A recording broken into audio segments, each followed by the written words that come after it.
Oh, Gene Adams. Is Gene Adams here? Gene, I'm sorry. It's the Kiwanis. I missed my notes. Jonathan, you next time. And Okay, Gene is Ross. the president of Kiwanis. I Pledge allegiance to the flag of the United States of America and to the republic for which it stands, one nation, under God, indivisible, with liberty and justice for all. Gene, before you leave, I'd like to read a proclamation on behalf of my Kiwanis Club, Thank you. of which I've been a member of for 37 years. It's the Kiwanis International Centennial Anniversary. And in recognition of that, we're going to have a proclamation. Whereas Kiwanis International is a global organization of volunteers dedicated to changing the world one child at a time and one community at a time, with the belief that children are our future, and when you give the child a chance to learn, experience, dream, grow, thrive, and succeed, great things will happen. The first Kiwanis Club started its service in Detroit, Michigan in 1915, and Kiwanis International celebrates its centennial anniversary of the founding of Detroit Kiwanis Club #1.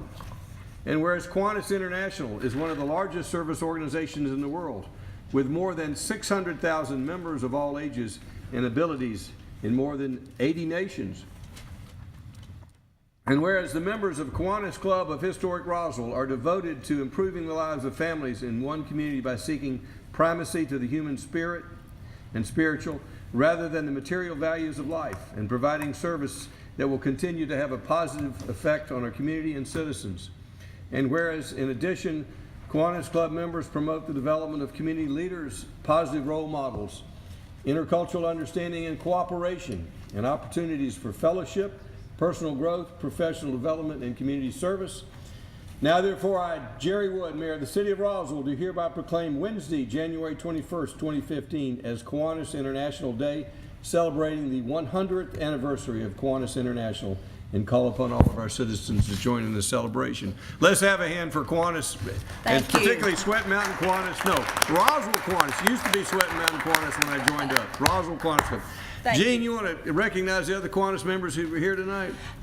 Yes, we have Ron Jackson, Judy Brown, and Cheryl Henderland, and I think that's all that's with us tonight. And what are y'all working? What are your big projects right now? We are working on right now, our international president will be coming in the 19th of February. We are going to build a playground close to Mableton because it's needed in that area. We've raised $100,000 to put a playground in there for Kiwanis and for the needed kids out that way. And of course, we work with North Fulton Charities, we work with the Child Development Center and Roswell Nursing Home.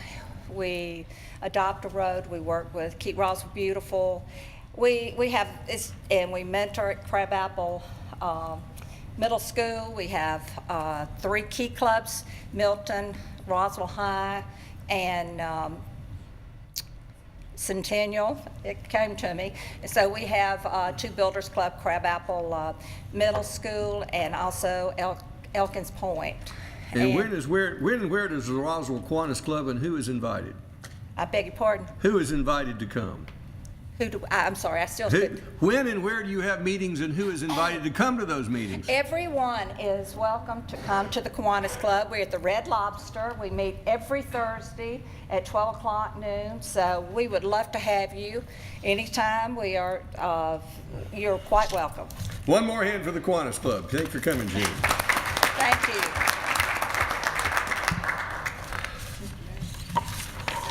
Councilmember Price. Point of personal privilege? Yes. Yes, I would just like to announce, and I think it falls best under your report because it relates to the Mayor's Day activity this weekend that I know that you and some council members participated in. And at that event, I was very happy to happen to be in the room at the time that the City of Roswell received first place from Active Georgia, and I think we can be very proud of that. And hold it up. Here it is. Let's have a hand for Active Georgia. So I will pass this along to the mayor for safekeeping. Thank you. And I think you also received a diploma. So brag about your diploma. Well, I will brag about my diploma, yes. I just happen to have it. I did receive the Harold Holtz Municipal Training Institute for Elected Officials Certificate of Achievement for a number of training sessions that I've participated in over the last several years. So I will hang this on my wall, and I appreciate the opportunity to She's a obtain trained that. professional. Be careful with her. Good job. Do we have a motion to approve the consent agenda? Motion by Councilman Orleans. Is there a second? Second. Second by Councilman Eigelhart. All in favor of the motion, raise their hands. Passes. Anybody in the audience have any questions regarding the consent agenda? Everybody in favor, raise their hands. Passes unanimously. Councilmember Wynn and Councilmember Diamond are absent with an excuse tonight. This time we'll turn to Councilman Kent Eigelhart, liaison to the Fund Department. Thank you, Mr. Mayor, and we will have our first fund presentation, the always exciting presentation of the fiscal year 2014 Comprehensive Annual Financial Report, or CAFR, which Mr. Lee is going to do for us.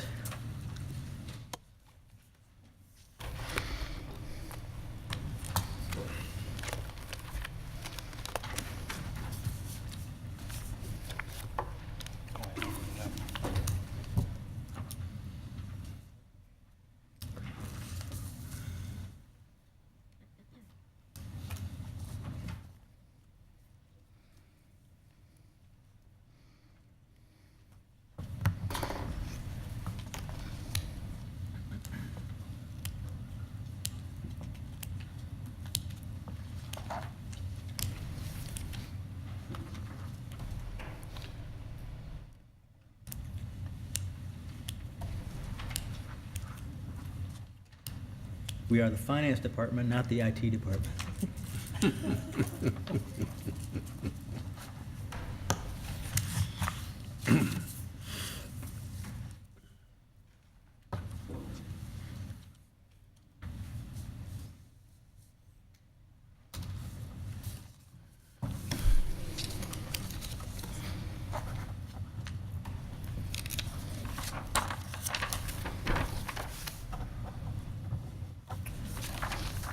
Good evening, Mayor and Council. What I'm going to present tonight is going to be the 2014 CAFR. I think you all should have received a copy of it with your packets on Friday. I'd like to start by thanking the city's auditors, Malden and Jenkins. With us tonight is Adam Fraley. He's the CPA in charge of our account. He and his staff have done a commendable job and do a lot to keep us on track with doing the right thing. Second group of people I would like to give special thanks to would be Wendy Johnson and the accounting staff for the city. Wendy's with us. She's in the back beside Adam. Additionally, the budget staff as well as the grant staff, they do a great job in keeping us within the lines of what the laws of GAAP and GASB and everyone else tells us to do. So I'm just going to give you a brief overview of the book you have and some highlights, if you will.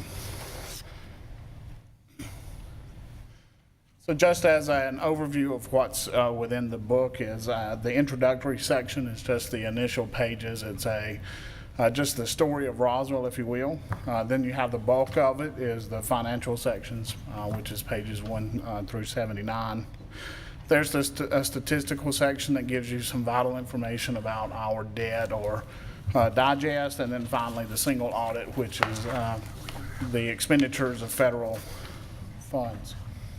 Then we'll go through the introductory section. There's the letter of transmittal is initially what you'll read, and it talks about our population, the number of acres per citizen, our reserve for 3 months, our AAA bond rating, the pro forma that we do from a financial planning perspective, and that we are a gold certified green community as well as an excellence in reporting and budgeting. Some highlights from the financial section. First and foremost, our auditors have issued opinion that our financials have been presented fairly in all material respects. From our balance sheet, this will give you just a high-level view of our general fund, capital projects funds, and our other major funds. You'll see that our general fund has a fund balance of $23 million. Our impact fee has $4.5 million. Other funds have $20 million. We have a total of our major funds of $67 million in fund balance. At the bottom of that, you'll see how we classify some of that fund balance, and that is on page 17 of your CAFR. You'll see our statement of revenues, expenditures, and changes in fund balance. This is page 18. You'll see that our fund balance revenues over FY13 was up 7.3% or $4.2 million. Most of that's contributed to sales tax and the title ad valorem tax. We had an expenditures were up about $6.4 million. The majority of that was in public safety. You'll see that we had a variance in our, you'll see that our change in fund balance for our general fund was $1.7 million. Impact fees, we added $650,000. Capital projects, we spent $2.1 million of our fund balance. And other funds, we added $5.4 million to our fund balances.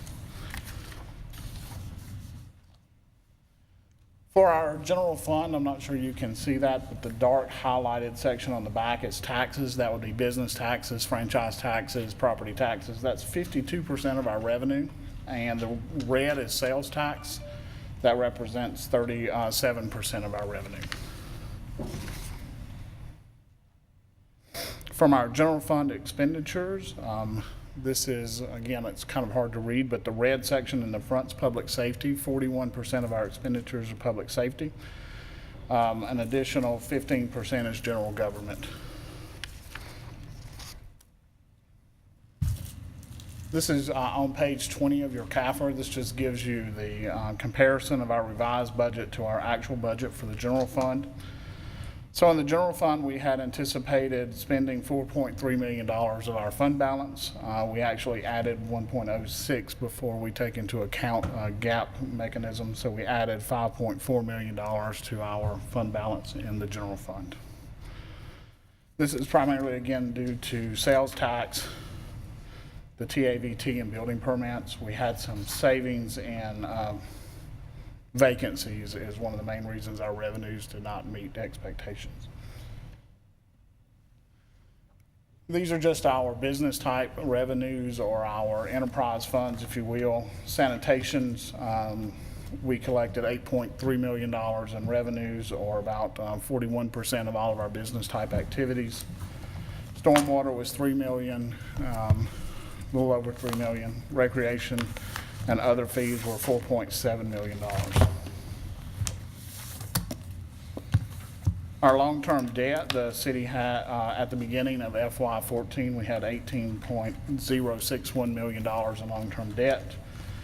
We added some debt in FY14. That was the second series of our GO debt for $4.6 million. Our ending debt was $22.7 million. And in FY15, we will spend down $6.9 million in debt. That's on page 46 of the CAFR. In our statistical section, which is the next to last section, this is just some of the highlights. We have 3.01% of our legal debt limit. Our largest employers are Kimberly-Clark, Verizon Wireless, North Fulton Regional Hospital. We have 26,252 sanitation customers and 201 miles of water main. Those are just some of the highlights from that section. The last section in the last couple of pages will identify our findings that we had. There were a couple. One that's related to recognition of revenues, and the second that is related to our budgetary controls for our grants funds. And we have worked out plans to resolve both of those.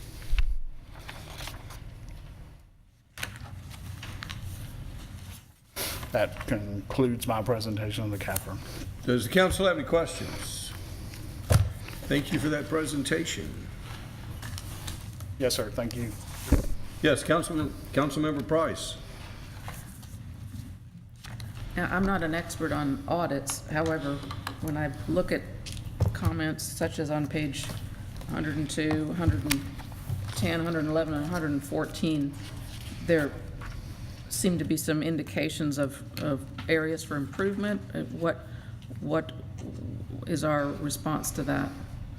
Yes, ma'am, you are right, and I'll start specifically on section 10111, which has to do with recognition of budgets. Whenever we have grants, and this is primarily in our grants funds, they are typically long-term projects. On an annual basis, we aren't re-inputting those revenue sides of our grants. So we will make some modifications to that piece. Additionally, as we come through for grant approvals, we need to add the revenue approval as well as the expense approval in the process, and that would rectify this particular issue.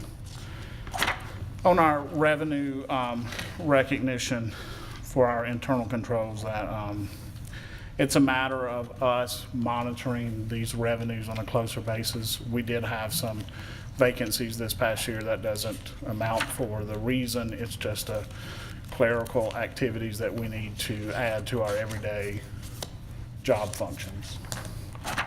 And it's the culmination of that brings us to the magnitude for the finding. Yeah, I just don't know whether I should be concerned or not with a $1.2 million, what they're calling total misstatement, and I'm sure this is just audit speak, but it just doesn't sound right to me. Yes, ma'am, I understand that. I think that it has mostly, if you were to read each one individually, it identifies where our issues or deficiencies were. We can walk through those. So we had where we misclassified some revenue related to our business license, $104,000. There's a 60-day rule. We recognized it in the wrong fiscal year. An adjustment for state grants, again, it was the 60-day rule for when the revenues come in and when we recognized it. Same thing with the federal funds. We have an agreement with Sandy Springs for the ATMS project. It was a multi-year project. They billed us. They paid GDOT. GDOT paid them. GDOT, and then they reimbursed us when GDOT paid them for the activity. The money flowed. We just happened not to put it on as a receivable in our books. Is it fair to say that these weren't mistakes in the sense of mathematical mistakes or failure to report? It were technical violations in how we reported what we reported, and we didn't report it in the technically correct basis, so now we're technically correct when we make these adjustments. Yes, sir. When the auditors made the adjustments, we were technically correct. So, folks, this is a very technical world, and there are lots of rules, and one of the things the auditor helps us do is to make sure that we meet all those technical requirements, and we thank the auditor for helping us get it right. And I can tell you that as mayor, we've relied upon the auditor for a long time. I'm not sure we've ever been perfect, but it's like trying to be perfect on your SATs. Only a few people can do that, and although y'all are very good, only our water department is perfect. Thank you. Thank you. Well, what is the next step then? Like, in order to be in compliance with any state laws, we make these adjustments? Is that the process? Yes, ma'am. We will make the adjustments. We've sent in our corrective action to the state auditor. We will make those changes. Next year, we will have an audit, and there will be more findings next year, and we'll make adjustments for those. It's like a continuous improvement program. Well, the rules change, I presume. They do. We've had a few rules to hit us in the past couple of years, and we enjoy when they come down our way too. Thank you. Thank you. Thank you, Mr. Lee. There's no actual vote. That's just a presentation of the overall financial report, which anyone's welcome to thumb through the entire thing if they'd like. The next item is the approval of the FY 2015 mid-year budget amendment, and this has a number of items that go across a number of funds, and I'd like to ask Mr. Lee to go through those for us, please. Yes, sir, that is correct. I'm going to ask Kevin Klosterbauer to come up and present the mid-year budget adjustment for us.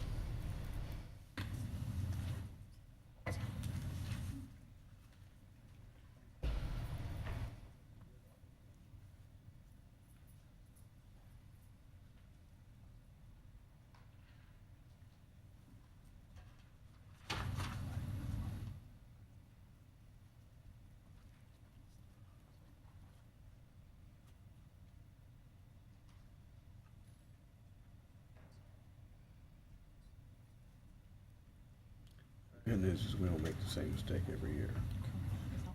It's always a new mistake. Surprised at 100 plus million. It's actually not that bad. All right, thank you, Keith. Oh, so that's all.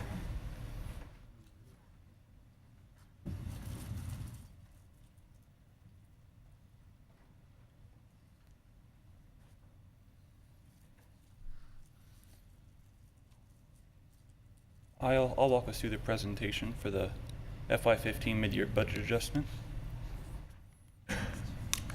Kind of just a brief overview.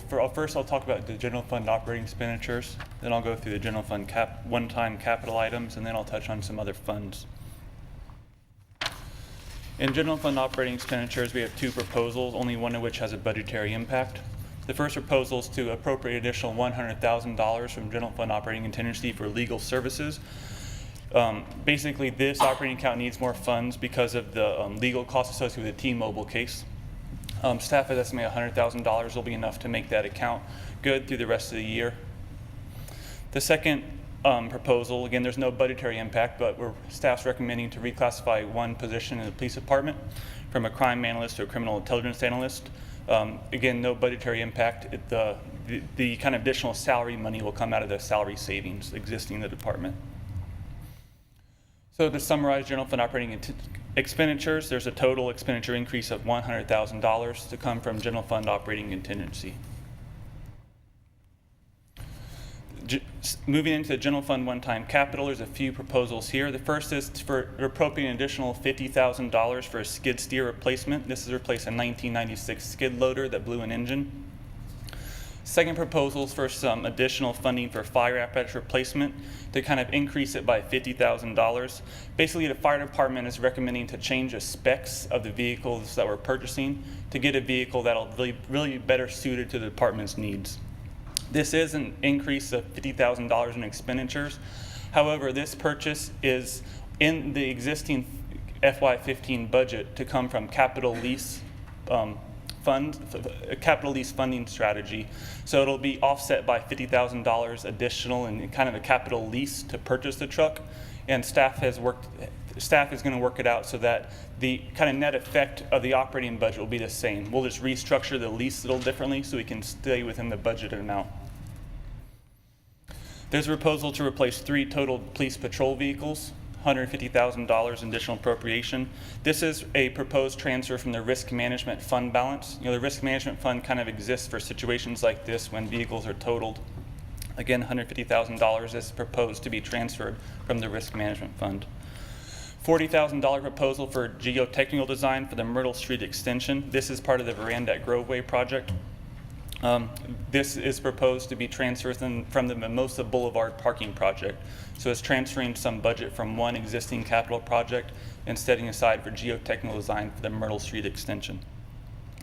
Next proposal is to replace a street sweeper that caught fire. This $180,000 will also be transferred from the risk management fund balance. It is not in here, but staff has already received an insurance reimbursement check, so that'll kind of hit the risk management fund balance on the backside after we make the amendment of the $180,000 to replace it. To summarize the general fund one-time capital, there's a total of $470,000 in expenditure increase and $420,000 in offsetting revenues. Again, those offsetting revenues are those transfers from the risk management fund and the $50,000 in kind of capital lease proceeds that we'll use to purchase a fire truck for a net expense of $50,000. Moving into the other funds, the water sewer fund, there's a proposal to kind of set in place a personnel transition plan due to some upcoming retirements to the amount $46,195. The stormwater fund, there's a proposal to replace a dump truck. This was a 2008 Ford F450 dump truck. It's been broken down since June. This is just to replace it and get it back on the road doing stormwater improvements. For the hotel motel funds, there's a proposal for $35,000 additional funding for Roswell Inc. for economic development. And finally, there's a proposal out of the impact fees fund, $68,625 for architect fees. Council has recently passed a budget amendment for this project. This is just kind of when we passed that, staff forgot to add on the architect's fees is contractually set. So this is kind of just a budget amendment for the architect fees portion of that. That's just a real brief summary of all the proposed amendments. I'd be happy to take any questions. Does the council have any questions? Councilmember DiPolito. Thank you. On the street sweeper item, you mentioned that we get some insurance proceeds. How much are we getting from the insurance company for that? It was, I don't know the exact figure, it was very close to the full cost. It was definitely above $170,000. So when staff presented this budget amendment, we weren't sure if it would hit, if we would get reimbursed anything. So it actually worked out a lot better for the city than we first thought. That's kind of why we had the $180,000 recommended amendment, just kind of to replace it, get it back going. So now, again, now the insurance reimbursement, we've already received it. So that'll just kind of go towards the risk management fund balance that we're proposing to make the amendment from. Was that a relatively new sweeper, do you know? The sweeper was relatively new, that caught Okay. fire, yes, So sir. that's why we're getting pretty much replacement costs for it? Yes, sir. Okay. All right, thank you. Any other questions? Do we have a motion? Move to approve the mid-year budget amendment. And do you need me to go through the individual items? No, that's Okay. good enough. For the things that he has gone through and shown what those are per fund, move to approve. Motion by Councilmember Eichelhart to approve the recommended mid-year budget. Is there a second? Second by Councilmember Orleans. Does anyone in the audience have any questions or comments? Any further discussion by council? All in favor of the motion, raise their hands. Passes unanimously. The final item is the approval of an amendment of the City of Roswell Code of Ordinances, Article 2.7, regarding purchasing, specifically about our bid process. And Mr. Lee? Thank you, sir. This is the second reading of the purchasing ordinance changes. I think it was deferred from our last regular mayor and council meeting, just to go over what's in the proposed changes. It really has to do with thresholds, advertisement requirements, evaluations of proposals, professional services.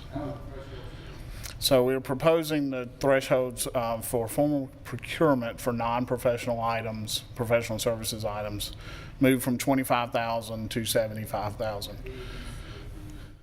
Administrator can approve it at up to $75,000 for professional services. Well, actually, professional services are at $25,000, but non-professional services. Okay, so she can approve professional services up to $25,000 contract, and a non-professional service, a acquisition or a maintenance or capital improvement, she can approve that up to $75,000. Correct, yes, sir. Provided there's money in the budget to approve it from. Provided that you have provided us a budget, yes, sir. Yes, sir. So long as there's an allocation of funds, then she would have the authority to approve. Does the council have any questions? Mr. Davidson, would you read the ordinance? Thank you. This is an ordinance to amend Chapter 2 Administration, Article 2.7, Purchasing of the Code of Ordinances of the City of Roswell. Now therefore, the Mayor and Council of the City of Roswell, pursuant to their authority, do hereby adopt the following amendment. Chapter 2, Article 2.7, Purchasing of the Code of Ordinances of the City of Roswell, Georgia, is hereby amended by deleting section Article 2.7 in its entirety and substituting therefore a new Article 2.7, Purchasing, attached hereto and incorporated herein, and if approved, this would be the second reading. Does anyone in the audience have any questions or comments? Do we have a motion? I'll move to approve, but I also have a couple questions. Let's see if we get a second. Motion by Councilman Eichelhart to approve. Is there a second? Second by Councilman Orleans, and we'll have questions from council now. Actually, more clarification, just for the record, that even though we're changing that number to 75,000, it doesn't mean there'll be no bid process. There's still three numbers that we have to see, and we'll be quotes comparing things, not just 75,000. Sure, go ahead and approve it. Correct, it's- yes, sir. Anything over 25,000 will still require 3 written quotes So it's as a still, minimum. it's a less formal process, but it has the same end result. I think. Yes, sir, that's correct. Because honestly, and just to make clear, it's not regarded the person of the city administrator, but myself was somewhat uncomfortable to go that high. But when you're essentially doing what we do already and looking through what has been approved in the last year, there are things that make sense. So for anyone concerned that 75,000 is high, it's true, but it's things that we would still continue to get quotes and make the best decision based on that. Yes, sir, Makes that's correct. the function better and flow better than what we go through now. So with that, that's the key question, and to clarify that point. Is any other questions? Any further discussion before we vote?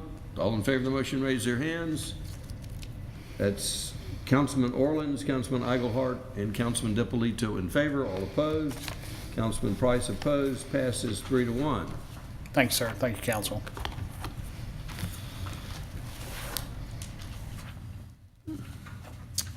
This time we'll call upon Councilmember Rich Dippolito, liaison to the Environmental Public Works Department.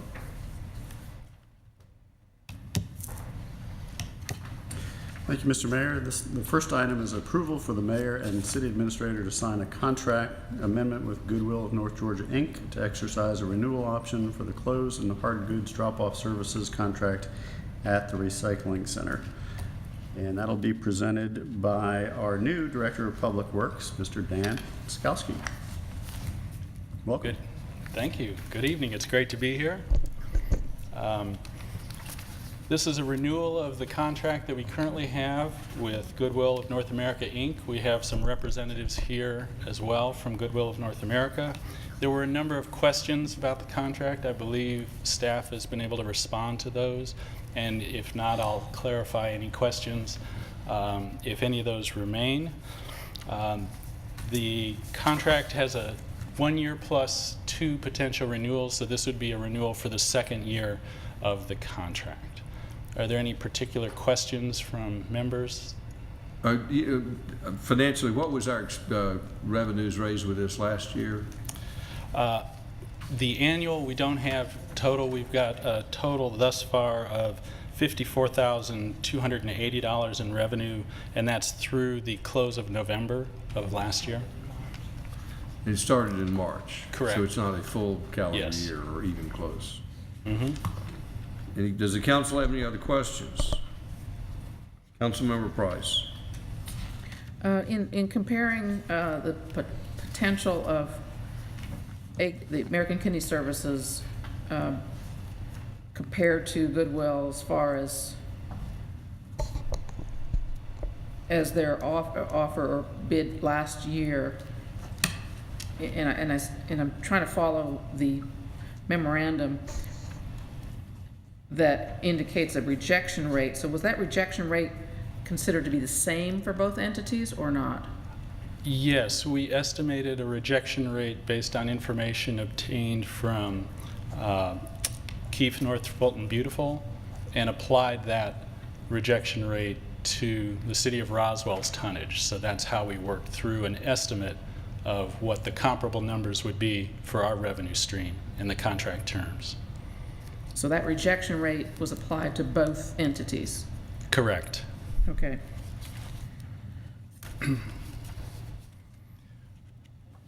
Just to Kayla would like to clarify something. Yeah, and I was Dan, going I want to clarify, and perhaps I misunderstood, but I don't think that Goodwill has a rejection rate because they accept everything. that's So it wasn't applied to Goodwill's, it was taking what our knowledge is from the Sandy Springs contract, which is our point of reference, and applied it to Roswell. That's correct. A good clarification. Goodwill does not reject any of the material that we provide to them or that's brought in. But do we have an official communique from Sandy Springs, or was that just hearsay? No, this is an official communications with Keep North Fulton Beautiful and their contract manager. Okay, I mean, I'm just wondering if American Kidney Services would agree with that in Roswell, they would have a 5% rejection rate. Is anybody here from their entity? I'm not certain that there is. Anyone here from American Kidney Services? We will have an It's- opportunity for public comment before we take a vote. Okay, if so that 5% were not applied to AKS, what would the difference of revenue been? That 5% is a fairly significant amount of revenue that is offset by disposal costs.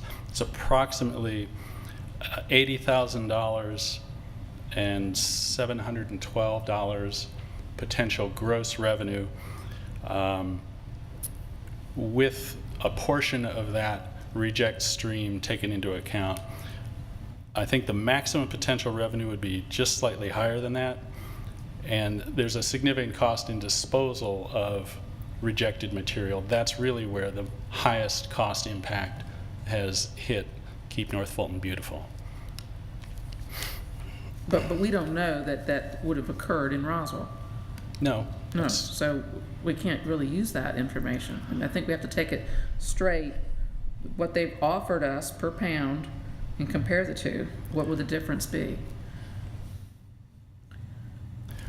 Approximately $24,000 higher. $80,712 is pretty close to that number in terms of the maximum revenue, and that would be a difference of about $24,000 over the current revenue received. Okay, in the bid that American Kidney Service gave to us, did they indicate in that they were going to reject or have to dispose of other materials at our expense? I'm afraid I can't answer that question at this particular point in time. I'm not sure that. Ms. Love said she might think she can answer the question. Councilmember Price, no ma'am, they did not indicate any level of rejection rate, or that was not a question that was asked during the RFP process. I would say that at the point when the city goes back out for an RFP, whatever time that's decided, that would be one of the questions that we would put in our RFP. Ms. Love, just to address that, I understand this is a 2-year contract. It was a 1-year contract with 1-year right to renew. It was 1-year contract with the option to renew for 2 years, additional 1-year terms. So this is a 1-year term. This would put it into its 2nd year. Correct. And if we renew it, it could go to 3 years on the same terms. Correct. So Maximum. we're anticipating in 2 years, this is going to be opened back up at a minimum. Correct. The council could open it up sooner if they wanted to. Correct. Other questions? Do we have a motion? Move to approve. Motion to approve the contract with Goodwill by Councilmember DiPolito. Is there a second? Second by Councilmember Orleans. Is anyone in the audience wish to comment or have any questions? Any further discussion by council? Yes, Councilmember Price. Just I want to point out that in the original bid, we gave a large value to the fact that there were bricks and mortar of Goodwill in Roswell, which apparently they do not have bricks and mortar in Roswell anymore. So when we asked to review this year for a comparison between the two, I feel like that has not been taken into account, and if it were, I would think that we would have gone in the other direction. And although we have a little more information compared to the committee, I'm not sure that it's a fair comparison, because we didn't ask the American Kidney Services if there was going to be a rejection and or disposal cost to us. Therefore, if we're looking at a difference in $23,600, I think we're overlooking an opportunity, all the things being equal, for some cost savings to the city. So I will not be in favor of renewing this. Thank you. Just for the record, and this is not to challenge your comments, but both entities now have a bricks and mortar location in Roswell. I think you were, before the American Kidney Foundation did not have a facility in Roswell. Now they do.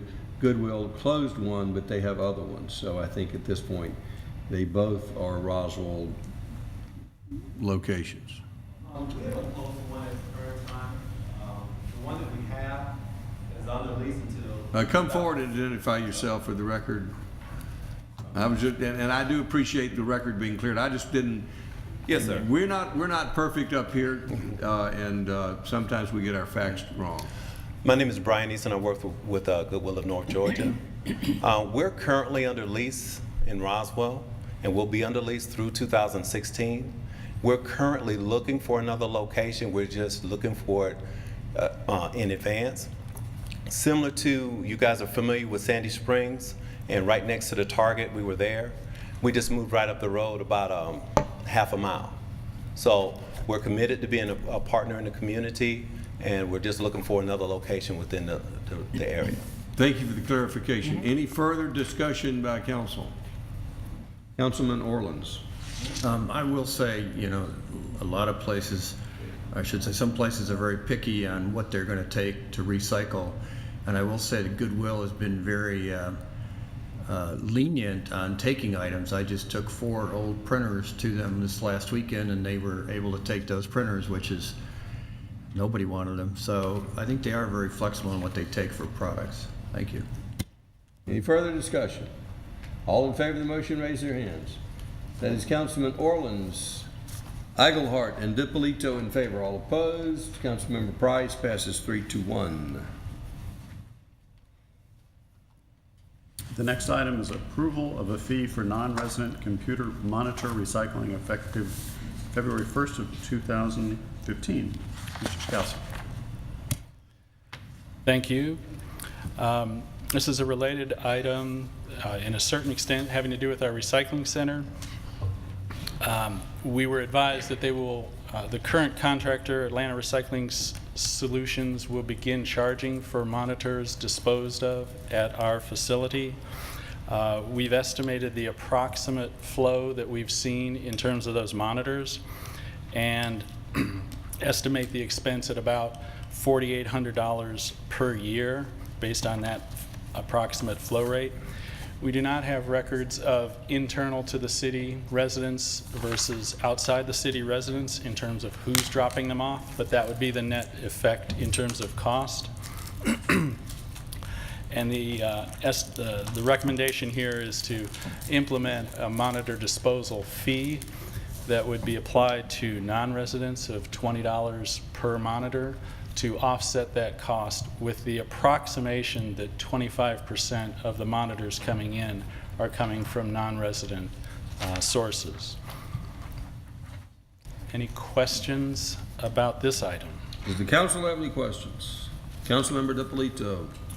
Just for clarification, there will still be no charge to residents of Roswell, is that correct? That is the recommendation from staff, sir. Thank you. Do we have a motion?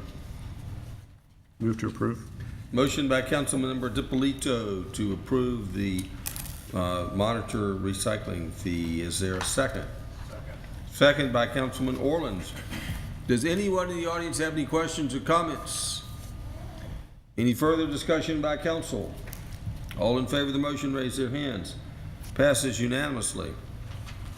This time we'll call upon Kay Love to call the community development agenda for absent member council member Becky Wynn. Thank you, Mr. Mayor. First item is the final plat, Berkdale at Crabapple, Phase 2. Mr. Wolf. Thank you, Ms. Love. This is acceptance of the final plat for Berkdale at Crabapple Phase 2, which is located generally at Howes and Rucker Roads. We had Phase 1 final platted maybe 6 weeks ago, 2 months ago, something like that. And this is Phase 2 of that development, an additional 28 lots. All requirements for final plat have been met, and community development is recommending acceptance of the final plat. Does the council have any questions? Councilmember DiPolito. Thank you. When we approved Phase 1, we had some conditions, but I believe those all pertain to them platting Phase 2. Is that correct? Right. The condition was, I believe they could not have any more than 4 certificates of occupation prior to the platting of Phase 2. Okay, and that was the only condition. I remember having a lengthy discussion, but I guess it came down to that. That's the only one I recall. The applicant's here. I don't know if he recalls. If you'll come on forward, up. please identify yourself for the record.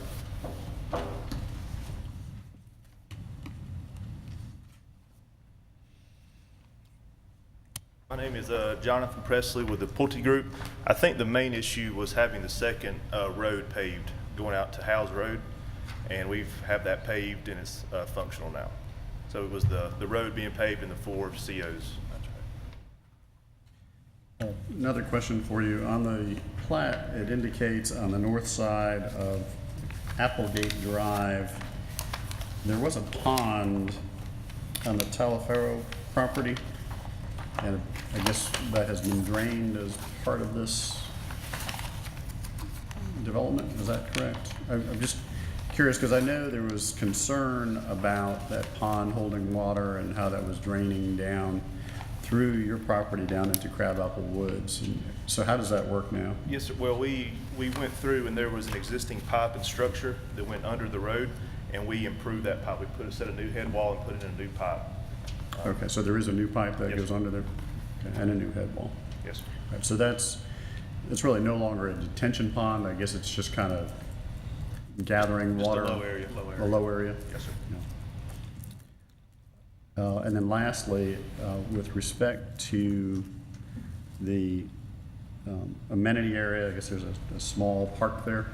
It's an open space that houses the mail kiosk, Okay, and there's I think like 8 or 9 parking spaces in a Okay. small area that's landscaped. And so it's just going to be a grassed Yes, sir. area for the most part?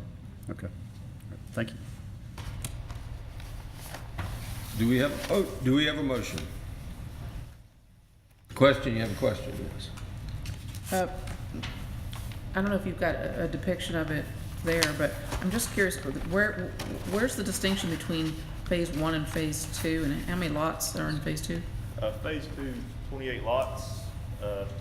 On the plat, it should show, I think, at lots 19 and 34. That's all right. There's the dividing line between 1 and 2. So phase 2 is everything below? Yes, ma'am. Okay, great, thank you. So phase 1 has been built? Phase 1 has been final platted, and we are under construction now with houses. Phase 2 is, once approval, we'll start And building. is that road to House completely within your property, or is it Yes, an ma'am. easement? It's completely within our property. Okay, thank you. Any other questions? Do we have a motion? Move to approve the Berkdale at Crabapple Plat Phase 2. Motion for approval by Councilmember DiPolito. Is there a second? Second by Councilmember Orleans. Does anyone in the audience have any questions or comments?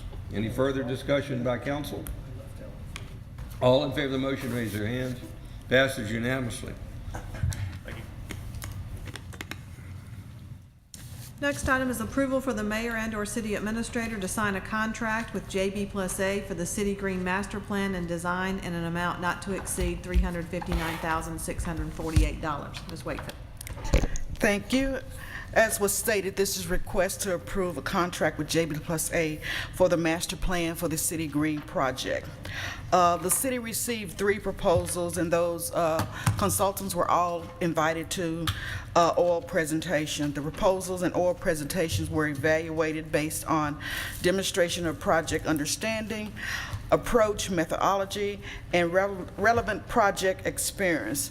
Was unanimous of the committee that JB+A was the most responsible bidder. Staff is asking that this matter be approved for tasks 1 through 3, with the understanding that for task 4, which is the actual construction plans, that we would have to come back before this body for approval. Does the council have any questions? Councilmember Eichelhardt.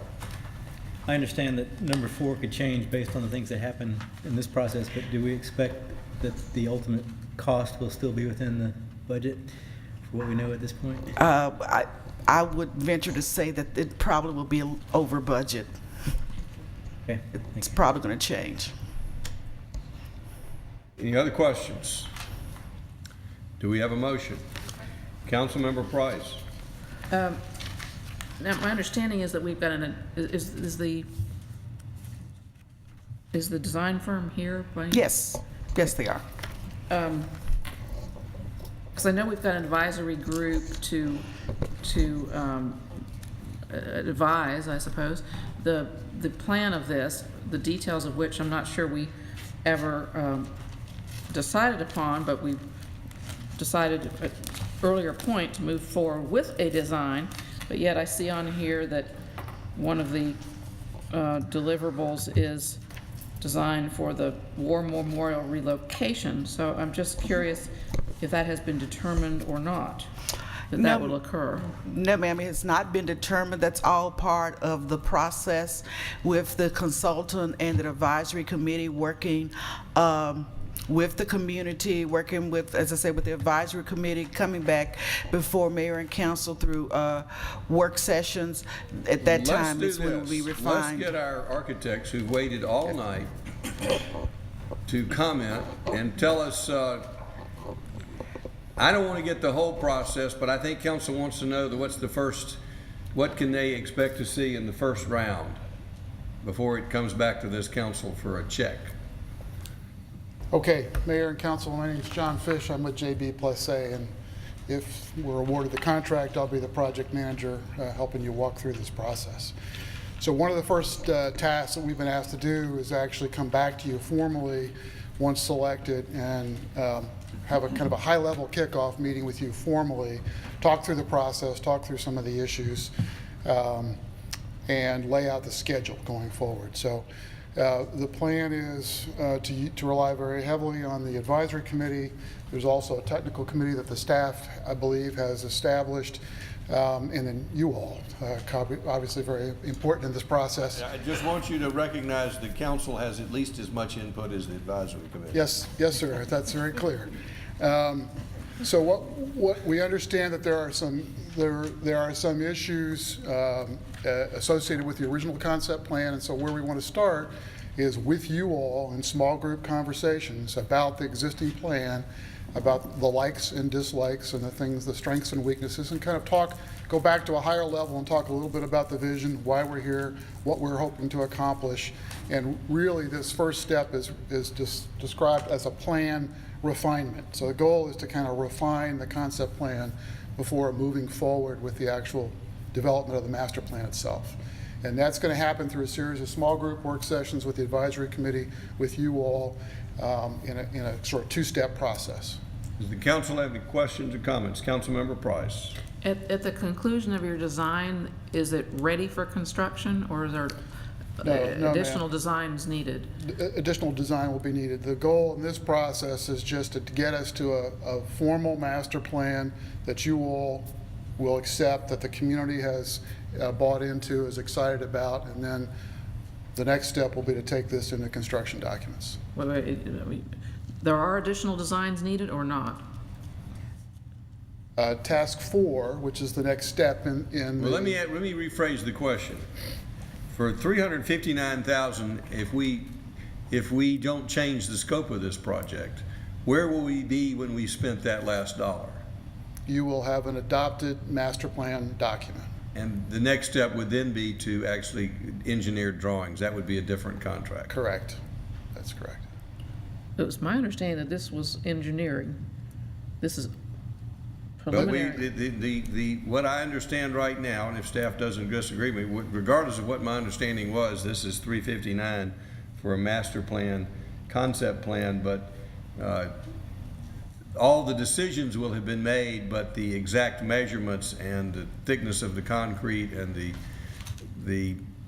those engineer drawings. Any idea what that might, just trying to look ahead, what engineer drawing, a rule of thumb, what they might cost on a project like this size? Because you do have the number, what the engineer drawings might cost in addition to this. That might help council. Mr. Fish, if I could refer you to the proposal in Task 4, Construction Plans, there is a dollar amount of $334,785. You might explain what that does or does not include. Right. Before I do that, Ms. Love, if I could just back up a little bit. One of the RFP requirements is that as a part of this initial three-step process, three-phase process, that we will be doing some preliminary engineering work. So there are going to be some transportation plans developed. There are going to be some preliminary civil engineering plans developed. So there is some preliminary engineering component to this master planning work that we'll be doing. To part two of the question, in the RFP, what we were asked to do was provide you all with a fee to produce the construction documents based on the current conceptual master plan. Correct. So those fees associated with implementing the current plan are the $334,000 associated with Task 4. So if we kept with the current concept and no major changes, the master plan would be 359, and then we'd anticipate another 3-something to do the final plans. That's correct. Does that answer Councilmember Price's question? Well, unfortunately it does, yes, that suggests that it's gonna be twice as much as we thought it was, because at the time, that was my question, was will we'd be ready to construct at the end of this phase? So we really won't be. There's another. That's fair, that's a fair statement. All right. Other questions? Councilmember DiPolito. I don't have a question as much as I have a comment. I think that JB+A did a phenomenal job on the original master plan concept, and I'm delighted to see that they were selected as the consultant to run this. I know you have a lot of team members, so you have a lot of firepower behind you, which is great, but phenomenal job and looking forward to this. Great, thank you very much, appreciate it. We're excited about it as well. Other questions before we entertain a motion? Do we have a motion? Yes, Councilmember DiPolito. Move to approve. Motion to approve the $359,000 master plan and design contract. Is there a second? Second. Second by Councilmember Orleans. Does anyone in the council have any questions or comments? Any further discussion by council? All in favor of the motion, raise their hands. That's Councilmember, that is unanimous. My biggest concern is the transportation connection, because that is the most debated and the least definite, and I believe that needs to be addressed on the front end. I know y'all have put that in there, but I want to see early on what the resolution of that is, and make sure that this council is behind whatever resolution, because it's not only has a big impact on the concept, it could have a significant impact on the cost. That's right. And so it's a big unknown, and we want to get those unknowns out of the way before we get too far into this project. We understand that, Mayor, and I think we have a good team to help us work through some of those issues. I'm sure you'll come up with a phenomenal, innovative, creative solution that makes everybody happy and costs a negligible amount. We'll do our best, Mayor. Thank you, sir. Thank you.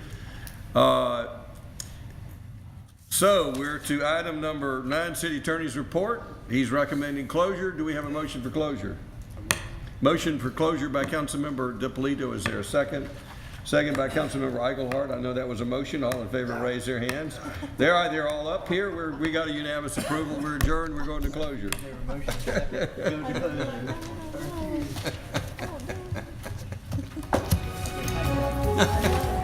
It happened.